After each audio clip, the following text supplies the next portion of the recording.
والسلام على من لا نبي بعده أما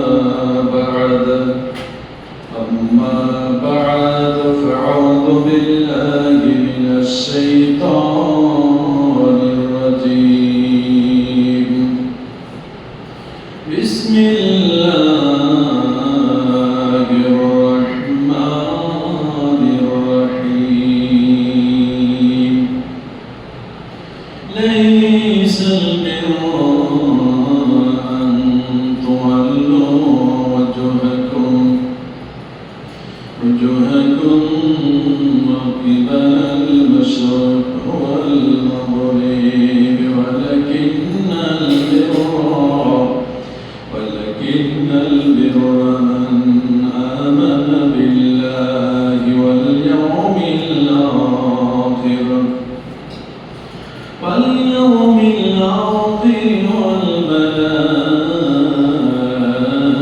والملائكة والكتاب والنبيين وآتى المال على حبه ذوي القربى واليتامى والمساكين وابن السبيل والسائلين وفي الرقاب وأقام الصلاة وآتى الزكاة والموفون بعهدهم إذا عهدوا والصابرين في البأساء والضراء وحين البأس أولئك الذين صدقوا وأولئك هم المتقون بسم الله الرحمن الرحيم هل أتى على الإنسان حين من دهر لم يكن شيئا مذكورا إنا خلقنا الإنسان من نطفة أمشج نبتليه فجعلناه سميعا بصيرا إن هديناه سبيلا إما شكيرا وإما كفورا بارك الله في القرآن العظيم ونفعكم بالآيات والذكر الحكيم فإنه تجاوز كريم ملك ورؤوف رحيم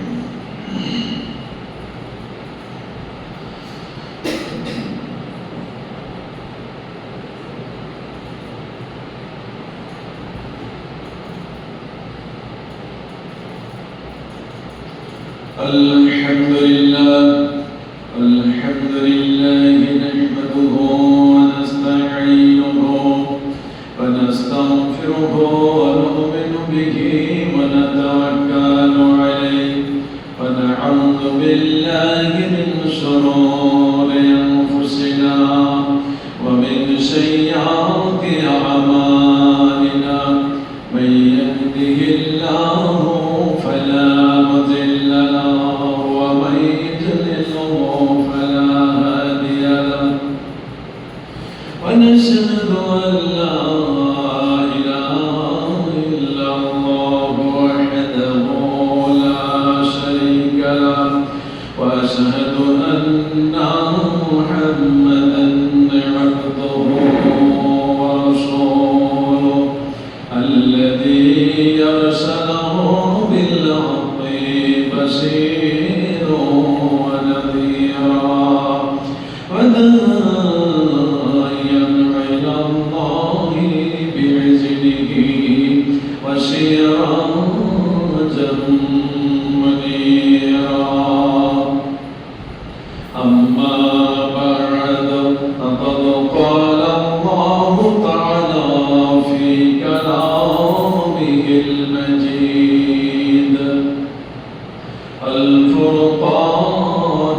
الله وملائكته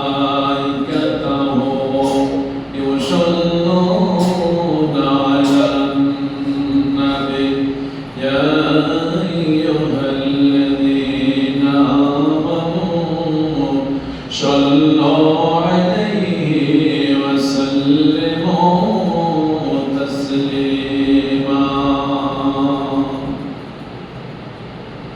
اللهم صل على محمد وعلى آل محمد كما صليت على إبراهيم وعلى آل إبراهيم إنك حميد مجيد اللهم بارك على محمد وعلى آل محمد كما باركت على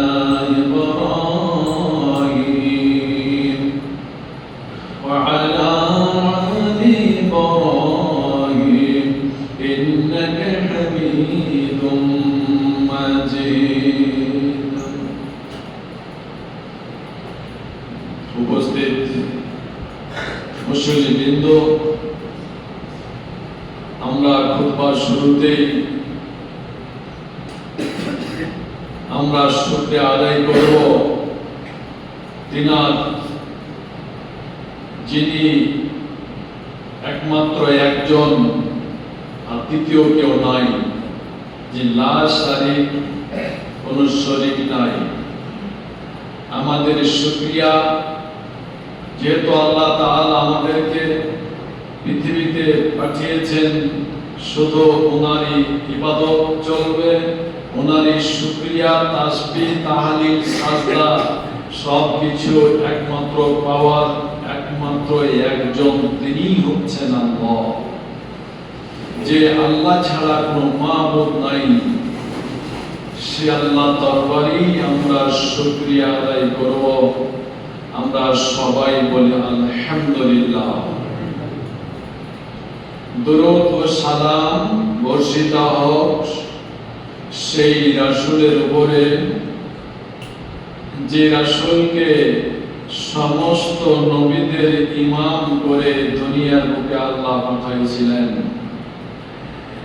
যিনি ইমামুল আম্বিয়া, সকল আম্বিয়া ইমামের ইমাম, নেতা। সেই নবীরই আমরা উম্মত, যে রাসূলের মাধ্যমে পবিত্র কোরআন আমাদের হাতে তুলে দিলেন, সেই রাসূলেরই আমরা দরুদ এবং দোয়া আমরা সবাই বলি আল্লাহুম্মা আমিন, আল্লাহুম্মা সাল্লি আলাইহি, আল্লাহুম্মা বারিক আলাইহি। তো আল্লাহ তাআলা তিনি হচ্ছেন রব, তিনি আমাদের লালন পালনকারী, তিনি আমাদের সব কিছু করেন, দেখাশোনা করেন।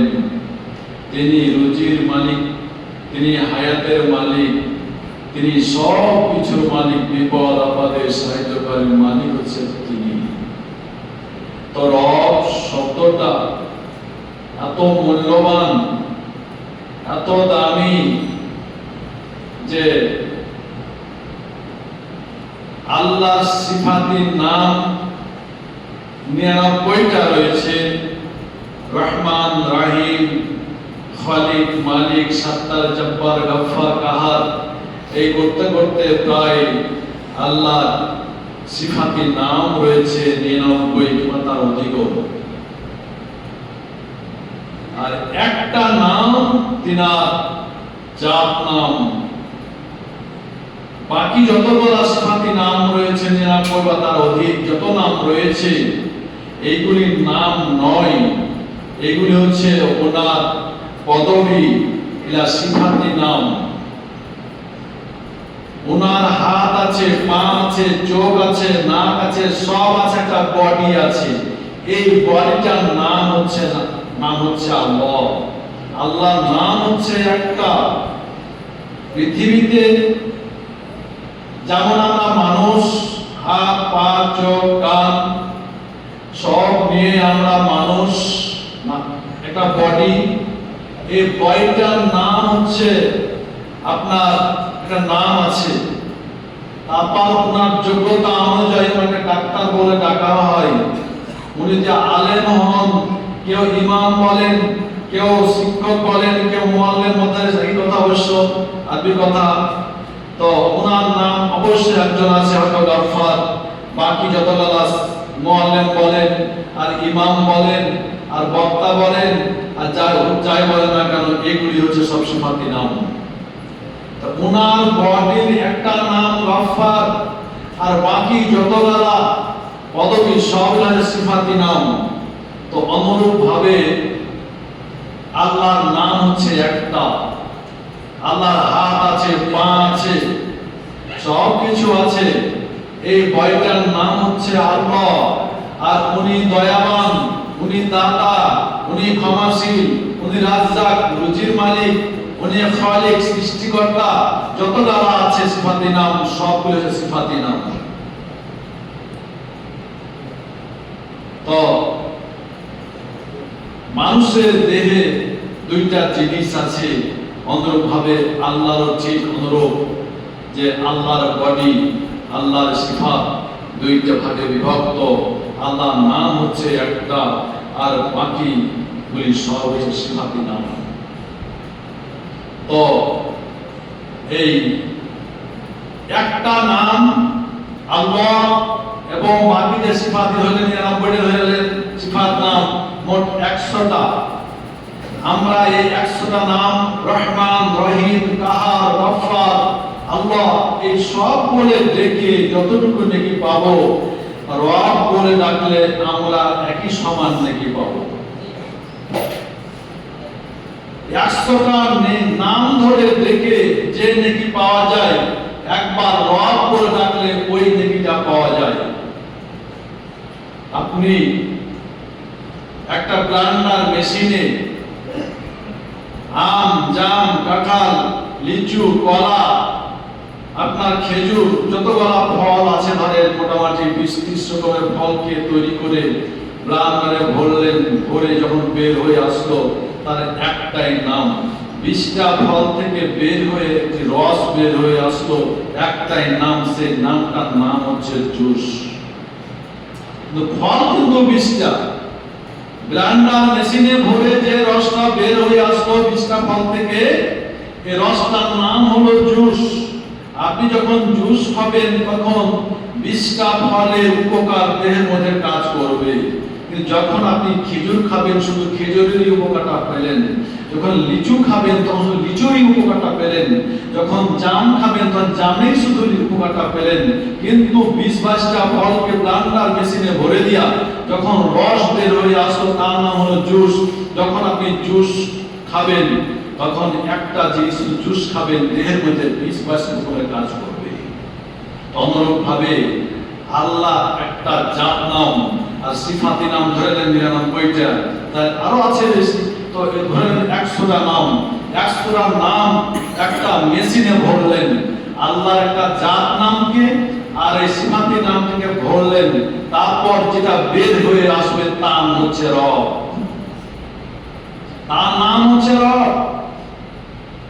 এজন্য আল্লাহ তাআলা পবিত্র কোরআনে যতগুলো মানুষ আল্লাহর কাছে প্রার্থনা করে চাওয়া পাওয়ার ব্যাপারে, যতগুলো দোয়া আছে, রব্বানা আতিনা ফিদ দুনিয়া হাসানাতাও ওয়া ফিল আখিরাতি হাসানাতাও ওয়া কিনা আযাবান নার, রব্বানা যালামনা আনফুসানা ওয়া ইল্লাম তাগফির লানা ওয়া তারহামনা লানাকুনান্না মিনাল খাসিরিন, রব্বিগফিরলি ওয়া লিওয়ালিদাইয়া ওয়াল মুমিনিনা ইয়াওমা ইয়াকুমুল হিসাব, রব্বানা আমানা ফাগফির লানা যুনুবানা ওয়াগফির আন্না সাইয়্যাদানা ওয়া তাওফানা মাআল আবরার। যতগুলি চাওয়ার ব্যাপারে যতগুলো আয়াত এসেছে প্রত্যেকটা আয়াতের শুরুতে রব শব্দ যোগ করে দেওয়া হয়েছে। যেটাই দোয়া করবেন শুরুতে রব্বানা পাবেন, রব শব্দটা পাবেন। তাহলে আমরা কি পেলাম, কি শিখলাম? যে আল্লাহ একটা নাম, যার নাম বডির নাম আর সিফাতির নাম, 100 বার দেখে আমরা যেই নেকি পাবো, একবার রব করে ডাকলে আল্লাহ কতটুকু নেকি দিবে, অতটুকু খুশি হয়ে যাবে।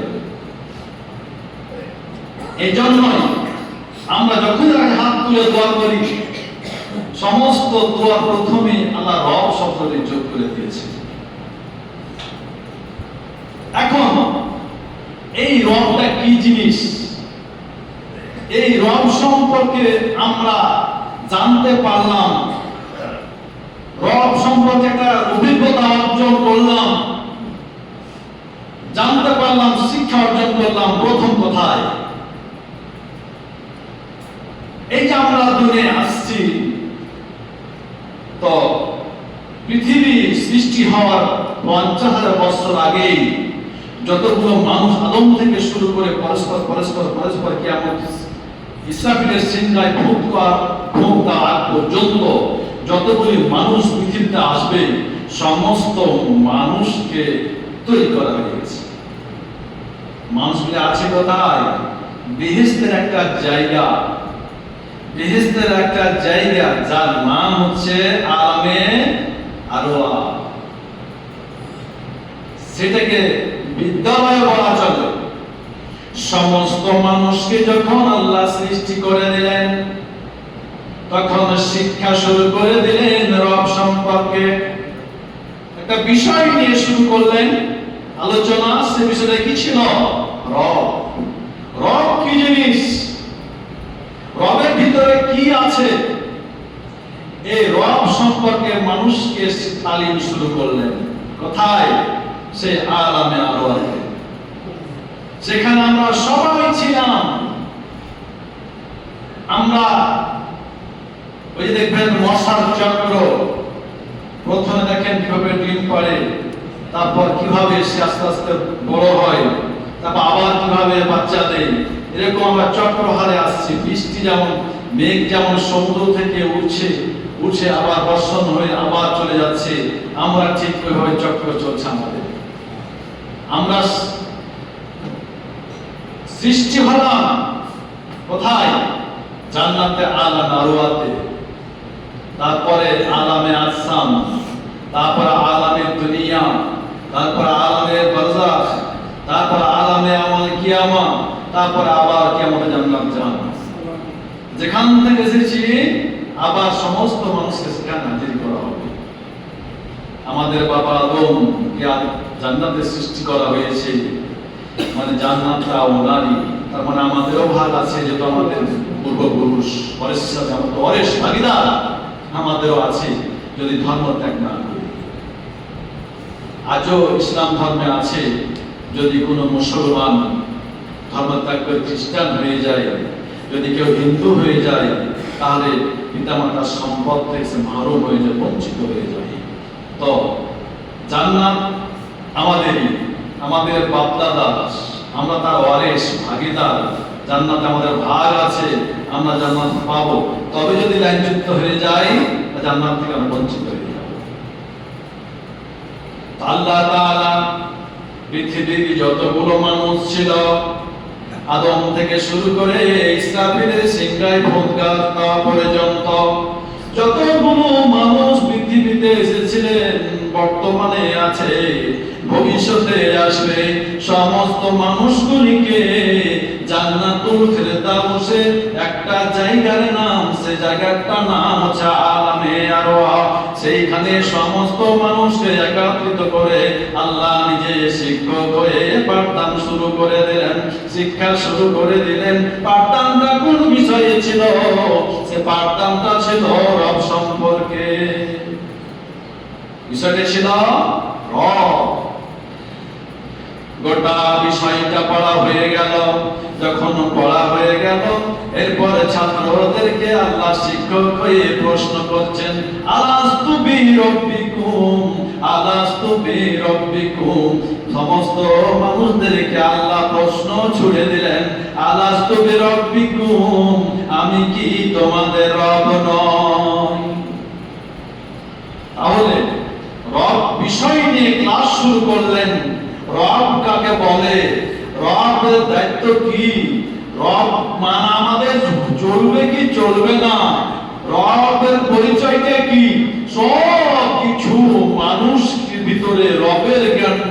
উঠিয়ে দিয়ে এবার আল্লাহ পরীক্ষা দিয়েছেন, কোশ্চেন করছেন কি, আলাস্তু বিরাব্বিকুম, আমি কি তোমাদের রব নই? যেহেতু আমরা ক্লাস করে নিয়েছি, হ্যাঁ রবকে চিনেছি, হ্যাঁ তিনি হচ্ছেন রব, যখন উনি প্রশ্ন করলেন তখন আমরা উত্তর দিয়েছিলাম বলু বালা, বলু বালা, জি আপনি আমাদের রব। তাহলে এই আলামে আরওয়াতে রব কি জিনিস, রবের মর্যাদা কত, আল্লাহকে রব বলে ডাকলে আল্লাহ কতটুকু খুশি হয়। আল্লাহ বলেন যে ব্যক্তি আমাকে রব শব্দ দিয়ে ডাকবে, ওই ব্যক্তির ভিতরে যত চাহিদা আছে, যে উদ্দেশ্যে যে চাহিদা নিয়ে আমার কাছে প্রার্থনা করবে, আমার কাছে কাঁদবে, আমার কাছে চাইবে, ওই বান্দার সমস্ত চাওয়া, ওই সমস্ত বান্দার সমস্ত প্রয়োজন মিটিয়ে দেওয়ার দায়িত্ব আমি আল্লাহর উপরে হয়ে যায়। কার জন্য বসে থাকেন? আমরা সবাই আল্লাহর গোলাম, সবারই সৃষ্টিকর্তা আল্লাহ, সবাই আল্লাহকে ডাকবেন, সবাই মিলে যাবে। যখন আমরা আল্লাহকে ডাকবো শুধু খালি হাতে নয়, সঙ্গে কিন্তু একটা জিনিসকে নিয়ে আল্লাহকে ডাকতে হবে। যখন আমরা ডাকবো তখন সঙ্গে নিতে হবে একটা জিনিস, সেই জিনিসটার নাম হচ্ছে ঈমান। বেঈমানদের দোয়া আল্লাহ কবুল করবে না। যদি আল্লাহর কাছে কোনো জিনিস দিতে হয়, যদি আল্লাহর কাছে কোনো জিনিস যদি পেতে হয়, তাহলে আল্লাহর কাছে যখন চাইবেন একটা জিনিসকে সঙ্গে নিয়ে চাইবেন, সেই সঙ্গীটার নাম হচ্ছে ঈমান। যখন আমরা চাইবো ঈমানকে সঙ্গে নিয়ে, আল্লাহ তখন আমাদেরকে যখন দিবেন, আমাদের ডাকে যখন সাড়া দিবেন, তখন কিন্তু আল্লাহ একটা জিনিসকে সঙ্গে নিয়ে আমাদের সামনে হাজির হবেন। তখন আল্লাহ তাআলা একটা জিনিসকে সঙ্গে নিয়ে আমাদের সামনে কথা বলবেন। তাহলে আমরা আল্লাহর কাছে চাইলাম ঈমানকে সঙ্গে নিয়ে, আর আল্লাহ সঙ্গে নিবেন ক্ষমা। আমরা ঈমানকে সঙ্গে নিয়ে ঈমানদার হয়ে আল্লাহর কাছে চাইবো, আর আল্লাহ ক্ষমাকে সঙ্গে নিয়ে আমাদের কাছে হাজির হবেন, যা চাইবেন তা মাফ করবেন। এখন ধরেন আমি আপনাদের ফোন করলাম, একবার ফোন ধরলো, কথা চলছে, আমি ফোন দিলাম না, আমার প্রয়োজন, যে ফোন দেয় ওনারই তো প্রয়োজন, আমার প্রয়োজনে আমি ফোন দিলাম। ধরেন আমি 200 মিনিট আমি কিনে কথা বলছি, যতক্ষণ কথা বলছি তত মিনিট আমার পুঁজি শেষ হচ্ছে, মোবাইলে হচ্ছে না। আমি যখন 200 মিনিট কিনে আমার প্রয়োজনে যখন আপনাদের কাউকে ফোন করবো, আপনি ফোনটা ধরবেন, যখন কথা চলবে, কথাও চলবে, আমার মোবাইল আস্তে আস্তে ব্যালেন্স আস্তে আস্তে কি হবে, কমতে থাকবে। তো অনুরূপ ভাবে আমরা যখন গভীর রাত্রে সালাতুল হাজত অর্থাৎ প্রয়োজন পূরণের জন্য, সালাতুল হাজত মানে প্রয়োজন পূরণের নামাজ, যখন গভীর রাত্রে 2 রাকাত কিংবা 4 রাকাত যখন নামাজ আদায় করার পর যখন আমরা ফোন লাগিয়ে দেব রব্বানা, আল্লাহ ফোনটা ধরে নিয়ে কথা শুরু হয়ে যাবে। যতক্ষণ কথা বলবো আল্লাহর সঙ্গে, যতক্ষণ কথা বলবো ততক্ষণ পর্যন্ত আমাদের পাপগুলি ক্ষমা হতে থাকবে। আসলে আমরা বুঝি না আল্লাহর কাছে কিভাবে চাইতে হয়, কিভাবে নিতে হয়, কখন পাওয়া যায়, আমরা তো বুঝি না। খালি একটা অভ্যাস পেয়ে নিয়েছি, প্রচলিত জিনিস দেখে আসছি বাপদাদা থেকে, হুজুর চলেন আমার বাপদাদার কবরের পাশে চলেন, হুজুর একটা দোয়া করেন। হুজুর তো নিজেরই কোনো গ্যারান্টি নাই কি হয় না হয়, সবাই আল্লাহ নিজের বাপের কথা তাকে বলবেন, আমি এই কাজ আমি করে ফেলেছি, আমি তো জানি না, আপনি কি করেছেন আমি জানি। আপনি নিজের বাপের কথা আল্লাহকে বলবেন যে আল্লাহ আমি সালিন্দার, আমি গুনাহগার, তোমার ক্ষুদ্র গোলাম, আমি গুনাহগার, তুমি মহান, তোমার নাম গফফার, আল্লাহ তুমি ক্ষমা করো। শয়তানের অসহায় পড়ে দুনিয়ার লোভ লালসায় আমি ভুল করে ফেলেছি, আমাকে ক্ষমা করো। যে ভাষায় ডাকবেন আল্লাহ সব ভাষায় বলেছে। আল্লাহু আলিমুম বিজাতিস সুদূর, প্রত্যেকটা মানুষের অন্তরের খবর আল্লাহর কাছে আছে, আল্লাহ সব জানে। আমার বান্দা কেন হাত তুলেছে, আমার কাছে কি চাই, আমার বান্দা কি অবস্থায় আছে, আল্লাহ সব জানে। তো আল্লাহর কাছে চাইবেন জীবনের গুনাহ মাফ হবে, সালিন্দার হয়ে যাবেন। আল্লাহ গুনাহগার, তওবাকারী গুনাহগারকে বেশি ভালোবাসে। তো রব, এই রব ট্রেনিং কোথায় করলাম? আলামে আরওয়াতে। ওই ট্রেনিং নিয়ে চলে আসলাম কোথায়? মায়ের পেটে আলামে আসাম। আলামে আসাম, মায়ের পেটে আমরা যতদিন থাকি, এই মায়ের পেটটার নাম হচ্ছে আলামে আসাম। এখানে আসলাম, এখানে দিন থাকার পর এবার চলে আসলাম আলামে দুনিয়া। যত ভেজাল এই দুনিয়ায়, যত ভেজাল এই দুনিয়ায়, তাহলে রবের কত মূল্য। আমরা যতদিন দুনিয়ায় থাকবো ততদিন কিন্তু ওই যে রবের ট্রেনিংটা নিয়ে এসেছি, সেই রবকে মত পর্যন্ত সঙ্গে করে নিয়ে থাকতে হবে। ছেড়ে দিলে চলবে না। কেন চলবে না? যখন আপনি আমি যখন কবরে যাব, আমরা যে আলামে আরওয়াতে আমরা যে রবের ট্রেনিং করে এসেছি, যখন আমরা আসাম এবং দুনিয়ায় আসার পর যখন কবরে চলে যাব, কবরে তিনটি প্রশ্ন করা হবে। তার মধ্যে যে প্রথম প্রশ্ন হবে, সেই প্রশ্নটাই হচ্ছে মান রব্বুকা। যত কিছু করবেন প্রথম প্রশ্ন আসবে মান রব্বুকা। এই জন্যই আমাদের সবসময় রবকে সঙ্গে নিয়ে থাকতে হবে। রবের মূল্য দেখেন, আমরা রহমান বলে ডাকবো, একবার ডাকা হবে। রহিম বলে ডাকলে শুধু রহিম বলে ডাকানো হবে। গাফফার বলে শুধু গাফফার বলে ডাকা হবে। খালিক বলে খালিক বলে ডাকা হবে। মালিক বলে মালিক বলে ডাকা হবে। আর যখন রব বলে ডাকবো তখন সব ডাকা একসাথে ডাকা হবে। এই জন্যই যখন আমরা ডাকবো ইয়া রাব্বাল আলামিন, হাত প্রশস্ত করে আল্লাহর কাছে প্রার্থনা করব, আল্লাহ খুশি হবে, বল বান্দা এখন কি দরকার। তখন কথা বলবেন, আপনাদের গুনার ব্যালেন্সটা কি হয়ে যাবে? জিরা হয়ে যাবে। এই জন্যই আমাদের সেই আলামে আরওয়াতে সেই রবের ট্রেনিংটা, আলামে আসামের মধ্য দিয়ে যে দুনিয়াতে আসলাম, এই দুনিয়ায় সবসময় রবকে ছাড়লে চলবে না। এই রবকে সবসময় সঙ্গে করে নিয়ে থাকতে হবে। তাহলে আমরা কবরে গিয়ে যে প্রথম প্রশ্নটা হলে মান রব্বুকা, তাহলে আমরা রবের উত্তর দিতে পারবো রব্বি আল্লাহ। এই দেখেন, আজকে আমরা দুনিয়ায় এসেছি মায়ের পেটের মধ্য দিয়ে। আল্লাহ তো ইচ্ছা করলে বৃষ্টির মতন আকাশ থেকে ফেলে দিতে পারত। তা না করে আল্লাহ মাধ্যম দিয়ে পাঠালেন। কেন? এরও আবার অনেক কারণ আছে। ধরেন, আমি একটা ট্রাক গাড়ি কিনবো, আমাদের প্রথম আবেদন করতে হবে সোনালী ব্যাংকে।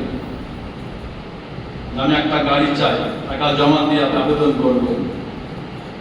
2-3 মাস পর আপনার কাছে চিঠি চলে আসবে, হ্যাঁ গাড়ি আপনার চলেছে, গাড়ি নিয়ে যান। সোনালী ব্যাংক থেকে সরকার আপনার ইঞ্জিন দিবে, বডি দিবে না। হয়তো ড্রাইভার বসার মধ্যে একটা সিট থাকবে, কিন্তু বডি দিবে না। বলেন তো, ইঞ্জিনে কি যাবতীয় মাটি ইট বহন করতে পারবে? বডি করা লাগবে। ইঞ্জিনটা নিয়ে চলে যাবেন। এবার যারা মিস্ত্রি নৌকা তৈরি করে বা বডি তৈরি করে, ওনার কাছে চলে যাবেন, ভাই আমার ইঞ্জিনের বডি করে দেন। উনি একটা বই দেখাবে, দেখেন কোন কোয়ালিটির বডি নেবেন, একটা চয়েস করে বডি বানিয়ে দেবেন। 1 মাস পর বলবার বডি নিয়ে যান। তাহলে ইঞ্জিনটা সরকারের কাছ থেকে আসলো, আর বডিটা তৈরি করলো আপনার মিস্ত্রি। আল্লাহ তাআলা এই যে আলামে আরওয়া থেকে আলামে আসামে পাঠালেন, আলামে আসাম থেকে দুনিয়ার বুকে পাঠালেন। আল্লাহ তাআলা মানব জাতিকে পিতা মাতার মাধ্যম দিয়ে দুনিয়ায় আসলেন। তো পিতা মাতার কোন জিনিসটা কোন কাজে লাগলো? পিতা মাতার মাধ্যমে যে মানটা তৈরি হলো, সেই মানটা হচ্ছে মাথা, চোখ, কান, নাক সবকিছু, বডিটা। এই বডিটা তৈরি হলো বাপ মা স্ত্রী এর মাধ্যমে হলো। আর যখন 4 মাস যখন হলো, তখন আল্লাহ সেই বিশ্বজ্ঞান থেকে আত্মাটা ভরে দিল। ফেরেশতা মণ্ডলী, জিবরাইল তুমি যাও, অমুক মহিলার পেটে তার কোথা তৈরি হয়ে গেছে, সেখানে তুমি আত্মাটা ভরে দিয়ে তাকে সঞ্চালন দিয়ে দাও। তখন সে নড়তে আরম্ভ করে। এখন যদি আল্লাহ ওই আত্মা না পাঠাইতো, তাহলে এ বডিটার কোনো দাম থাকতো না, বোঝা যেত, বলে যেত, উদ্ভাবিত হতো। আল্লাহ তাআলা বাপ মাকে মিস্ত্রি বানিয়ে আলামে আরওয়াহ থেকে আত্মাকে পাঠিয়ে একটা মানুষকে পূর্ণরূপে দান করলেন। মানুষের ভিতরে দুইটা জিনিস দুই ভাগে বিভক্ত হয়ে গেল, একটা হলো আত্মা আর একটা হলো বডি। একটা আত্মা, একটা হচ্ছে বডি। আত্মা আছে আল্লাহর পক্ষ থেকে, আর বডিটা তৈরি করে মানুষের একটা মেশিন তৈরি হলো। এখন মানুষটা কার নাম? আত্মাটার নাম মানুষ। আত্মাটা থাকবে না, তার নাম লাশ হয়ে যাবে। সে আর মানুষ নয়, সে লাশ। যদি কেউ মাটিতে আসেন যে লাশটা কোথায় দাফন করা হবে, আর বলবেন আব্দুর রহিমকে কোথায় মাটি দেওয়া হবে, লাশটা কোথায় মাটি দেওয়া হবে, আর নাই বলবে যে আব্দুর রহিমের লাশটা কোথায় মাটি দেওয়া হবে। তাহলে আব্দুর রহিম একজন ব্যক্তির নাম, তাহলে সেটা কি? তার নাম হচ্ছে আত্মা। আত্মাটা নাম আব্দুর রহিম, বডিটার নাম নয়। তো মানুষ যখন মরে যায়, তখন মানুষ থাকে না, মানুষটা যেখানে সেখানে চলে যায়। আর বডিটা পৃথিবীতে তৈরি করা আছে মাটি থেকে, এই মাটিতে মানুষের বডি তৈরি করা হয়েছে মাটি থেকে। এই জন্য মানুষের রুজি হচ্ছে মাটিতে, মানুষের দেহের চিকিৎসা আছে মাটিতে। মানুষ মিশবে মাটির দেহ মাটিতে। আত্মা এসেছে আল্লাহর কাছ থেকে, আত্মা চলে যাবে আল্লাহর কাছে। আমরা সবাই মাটিতে মিশে যাব। যখন আমাদের সময় হয়ে যাবে, দুনিয়ার হায়াত শেষ হয়ে যাবে, ইসরাফিল যেদিন সিংহায় ভূমিকা দিতে বলা হবে, সেই দিন আবার আল্লাহ কি করবে? এই একটা ট্রাকের বডি যখন অ্যাক্সিডেন্ট হয়ে আপনার ভেঙে যায়, আবার মিস্ত্রির কাছে যে তৈরি করে নেওয়া হয়, তো আল্লাহ তাআলা এই বডি যখন বুঝে যাবে, যখন সিংহায় ভূমিকা দেওয়া হবে, আত্মা যেহেতু আছে, আবার আল্লাহ বডি তৈরি করবে। এই বডি আর থাকবে না, আল্লাহ আরেকটা বডি তৈরি করে দেবে। আত্মা এসেছে আল্লাহর পক্ষ থেকে, আর বডি তৈরি হয়েছে পৃথিবীতে। আত্মা চলে যাবে যেখানে, আত্মা সেখানে চলে যাবে, যেখানকার তৈরি বডি সেখানে মিশে যাবে। তো আজকে দেখেন আমাদের মানে দেহে দুইটা অংশ, একটা হচ্ছে আত্মা আর একটা হচ্ছে বডি। এজন্যই রোগও তো রোগ, আত্মারও রোগ আছে, বডিরও রোগ আছে। কেউ হুন্ডা চালাতে অ্যাক্সিডেন্ট হয়ে আপনার পাটা ভেঙে গেল, বা চুরি করতে গিয়ে মেরে পাটা ভেঙে দিল, হসপিটালে ভর্তি করা হলো, লোকটাকে চিকিৎসা করে 2-3 মাস পর স্বাভাবিক হেঁটে বেড়াচ্ছে। মানে ডাক্তার দেহের চিকিৎসা দিল, তার বডিটা ভালো হয়ে গেল। এখন যদি তার পিতা মাতা বলে যে বাবা, আমার ডাক্তারকে বলে যে ডাক্তার বাবা, আমার ছেলেটা চুরি করতে গিয়ে হাত পাটা ভেঙে দিয়েছে, আপনি চিকিৎসা করার কারণে হাতটা স্বাভাবিক ভালো হয়ে গেল, একটু আর একটু চিকিৎসা ভালোভাবে করে দেন, যাতে আমার ভিটামিন দেন, আসিপ্রোসিন দেন, আর জেমাইসিন দেন, যা ভালোভাবে চিকিৎসা করে দেন, যেন আমার ছেলেটা ভালো হয়ে যায়, চুরি না। ডাক্তার কি বলবে? বাবা, আমি আত্মার ডাক্তার নই, আমি হলাম বডির ডাক্তার। হাত ভেঙে যাবে, চিকিৎসা করবো, হাত ভালো হয়ে যাবে। পা চুরি করতে গিয়ে ভেঙে দিবে, বম বাঁধতে গিয়ে পাটা উড়ে যাবে, আমি ঠিক করে দেব, ভালো হয়ে যাবে। কিন্তু যে চরিত্রটা নষ্ট হয়ে গেছে, যে আত্মাটা নষ্ট হয়ে গেছে, সে আত্মার চিকিৎসক আমি নই। আত্মার চিকিৎসা করতে হলে যেতে হবে অন্য জায়গায়। আমি বডির চিকিৎসা করি, আমি বডির সমস্যা হলে ভালো করতে পারি, কিন্তু আত্মার চিকিৎসা আমি করতে পারি না। একটা মানুষ নামাজ পড়ে না, যদি বলি যে একে দিনে 2টা করে অ্যান্টাসিড খাওয়ান, নামাজ ধরে নেবেন নাকি? এটা অন্য জিনিস, আত্মার ব্যাপার। বডির চিকিৎসা ডাক্তার, আর এই আত্মার চিকিৎসা হচ্ছে আলেম। যখন একজন চোর, লম্পট, ডাকাত, নেশাখোর, যখন ওনাকে বসে বসে কোরআনের ছোট ছোট আয়াতগুলি পড়ে শোনাবেন, যে হাদিস শোনাবে যে কুল মুসলিম খামরিন হারাম, যত দ্বারা নেশা আছে সবগুলি হচ্ছে নেশা, আর যাবতীয় নেশা পান করা হচ্ছে হারাম। আর যে ব্যক্তি নেশা পান করবে আর হিন্দুরা মূর্তি পূজা করবে, একই সমান অপরাধ। অতএব ভাই ছেড়ে দেন, করতে তো হবে। আমরা পৃথিবীতে এসেছি থাকার জন্য নয়, যেতেই হবে। এবং এই দুনিয়ার যাবতীয় কর্মের ফল আমাদেরকে ভোগ করতে হবে। আল্লাহ সুবহানাহু ওয়া তাআলা সে কথাটা বলেছেন যে আমি তোমাদের কোনো অস্তিত্ব ছিল না, আমি তোমাদেরকে সৃষ্টি করলাম। যাও, তো তোমাদের এই দুনিয়ায় ভালোভাবে যদি চলো তাহলে পরকাল তোমাদের সুখ হয়ে যাবে। যদি আলেমকে দিয়ে যদি ভালোভাবে বোঝানো হয়, দেখবেন একদিন সেই লোকটা ভালো হয়ে যাবে। ইহুদি মুসলমান হয়ে যাবে, হিন্দু মুসলমান হয়ে যাবে, খ্রিস্টান মুসলমান হয়ে যাবে, কারণ তার পিছনে রূহানি চিকিৎসা শুরু হয়েছে, আত্মার চিকিৎসা শুরু হয়েছে। কিন্তু চিকিৎসা দুই ধরনের, একটা হচ্ছে বডির চিকিৎসা, আর একটা হচ্ছে রুহের চিকিৎসা। কিন্তু আমাদের রুহ যখন নষ্ট হয়ে যাচ্ছে আমরা ভ্রুক্ষেপ করি না, চিন্তা করি না। যখন বডির সমস্যা আছে, দেশে না হলে কোথায় সিঙ্গাপুর আর চেন্নাই আর বাংলাদেশ ছুটছি দেহের চিকিৎসার জন্য, আর দেহকে সতেজ রাখার জন্য ভালো মন্দ খাবার দাবার, ডিম, দুধ, মাংস সবকিছু খাচ্ছি। কিন্তু আত্মাকে শক্তিশালী করার জন্য যে কিছু শিক্ষা দরকার আছে, রুহানি শিক্ষার দরকার, সেদিকে আমাদের খেয়াল নয়। আর আত্মার চিকিৎসাই হচ্ছে আসল চিকিৎসা। আত্মা শেষ, সব কিছু শেষ হয়ে যাবে। অতএব আমাদের আগে আত্মার চিকিৎসা নিতে হবে, তাহলে আমাদের ইহকালের শান্তি, পরকালের শান্তি। তো আল্লাহ বলছেন লাইসাল বিররা আন তুওয়াল্লু ওয়াজহাকুম কিবালাল মাশরিকি ওয়াল মাগরিব ওয়ালাকিন্নাল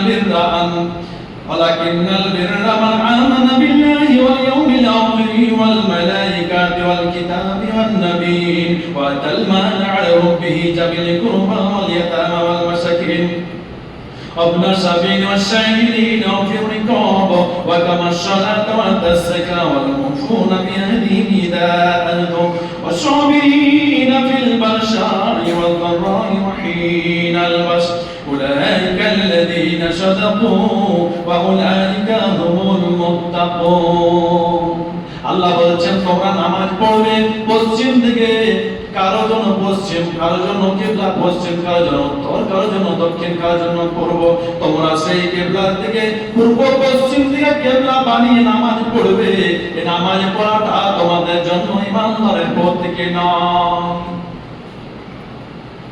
রবকে চিনতে হলে, তোমাদের ইমানদার হতে হলে তোমরা শুধু নামাজ পড়বে, হ্যাঁ নামাজের ইমান একটা অংশ, কিন্তু নামাজ পড়লে যে ইমানদার বলা হবে তা নয়। ইমানদার হতে হলে এক নম্বর তোমাদেরকে আমানা বিল্লাহ, তোমাদেরকে আল্লাহকে চিনতে হবে, আল্লাহর প্রতি পূর্ণ বিশ্বাস আনতে হবে। আল্লাহ যেগুলি আদেশ করেছে সেগুলি পালন করবেন, যেগুলি নিষেধ করেছে সেগুলি থেকে বিরত থাকবেন।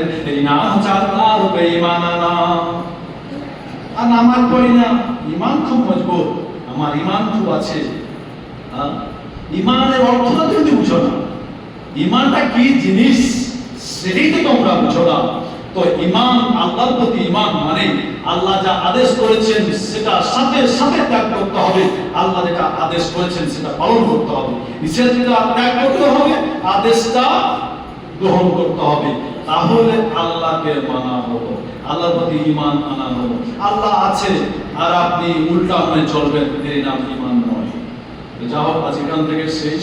পরবর্তী জুমা এর পর থেকে আলোচনা হবে এই রব সম্পর্কে, রব কি জিনিস, রব আমাদের সাথে সঙ্গে নিয়ে থাকা কতটুকু প্রয়োজন, সামনে দিন আলোচনা হবে ইনশাআল্লাহ। আমার তৌফিক ইল্লা বিল্লাহ।